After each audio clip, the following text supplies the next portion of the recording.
One factory, one island, one company. And somehow, the entire modern world runs through it. Every iPhone in your pocket, every AI model that can write, think, and create, every missile guidance system keeping Western armies operational, they all share one thing in common. They were born here. And right now, there are generals in Beijing who look at this factory the same way a chess player eyes the queen. Take it, and you don't just win Taiwan, you win everything. So the question isn't whether TSMC matters. The question is, what happens to civilization if it disappears? This is the story of a company most people have never heard of that controls a resource more valuable than oil, more strategically dangerous than nuclear weapons, and more irreplaceable than anything America or Europe has ever built. NVIDIA depends on it. Apple can't live without it. The United States government is spending hundreds of billions of dollars trying to escape its grip. And China?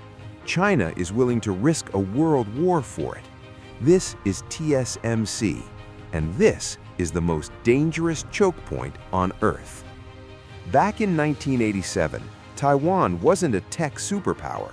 It was a developing island trying to figure out its economic identity. Morris Chang, a 56-year-old engineer who'd spent decades at Texas Instruments, was brought in by the Taiwanese government with a peculiar idea.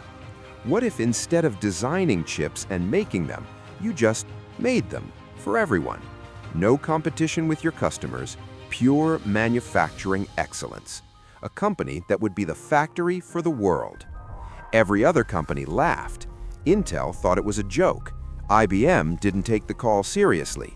Why would the smartest chip designers in the world hand their most sensitive blueprints to some factory in Taiwan? But Morris Chang had spotted something nobody else had. The physics of making chips was getting so complex, so expensive, so brutally precise that no single company could afford to stay on the bleeding edge and design great products at the same time. Specialization wasn't just smart, it was inevitable. Slowly at first, then all at once, the design giants came knocking. Apple, Qualcomm, AMD, and a little graphics company called NVIDIA. They all handed Morris Chang their crown jewels, and he delivered every single time. Here's where the story gets surreal. Making advanced chips isn't just an engineering challenge. It's more like performing open-heart surgery on an atom at scale, millions of times per second, without a single mistake. To build a chip at 3 nanometers, the kind inside your latest iPhone, you need a machine called an EUV lithography system. There are only a handful of companies that can make them. They cost $200 million each, and TSMC has hundreds. But the machines are only part of it. TSMC's real moat is a 35-year accumulation of human knowledge, proprietary processes, thousands of engineers who've spent their entire careers perfecting a single manufacturing step. That's not something you replicate with money. That's something that takes generations. Intel tried to catch up and spent years stumbling. Samsung tried. They're still trying. Meanwhile, TSMC quietly captured over 70% of the global foundry market. And for cutting-edge nodes like 3 nanometers and 2 nanometers, their dominance is near total, approaching 90% and above. Not because they had better marketing, because the gap became a canyon that almost nobody could cross. And then the world noticed, really noticed. When COVID hit in 2020 and supply chains seized up, the chip shortage didn't just delay your PlayStation, it shut down car factories across Europe and America.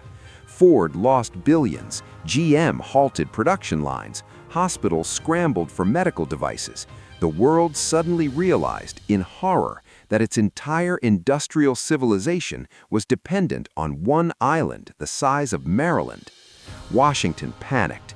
If China, which has never renounced using military force to reclaim Taiwan, if China moved on that island, the global economy wouldn't just slow down, it would stop.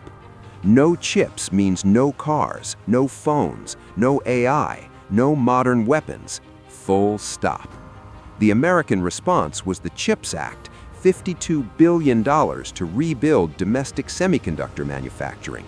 TSMC was pressured into building fabs in Arizona.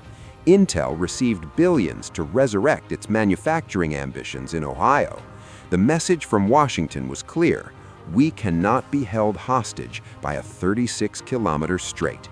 But here's the uncomfortable truth those headlines don't mention.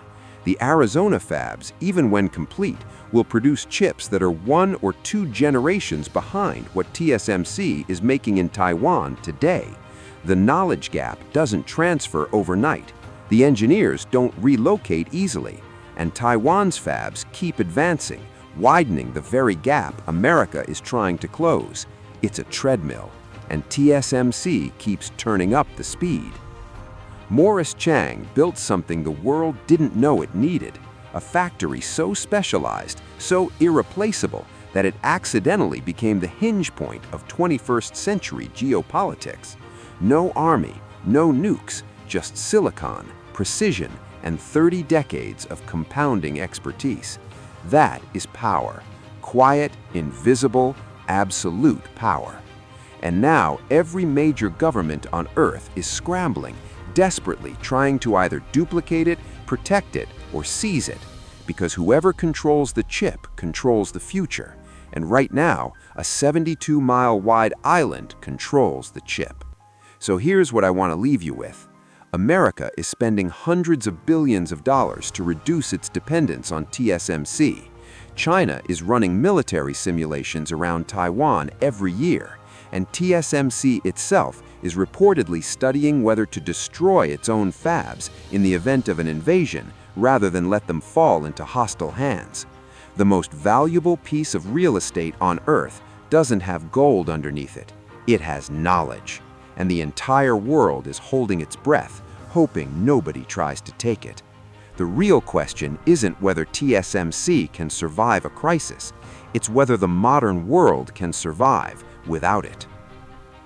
If you want to understand the real forces shaping the tech economy, the rivalries, the bets, the companies holding the future in their hands, hit subscribe, because this story is just getting started.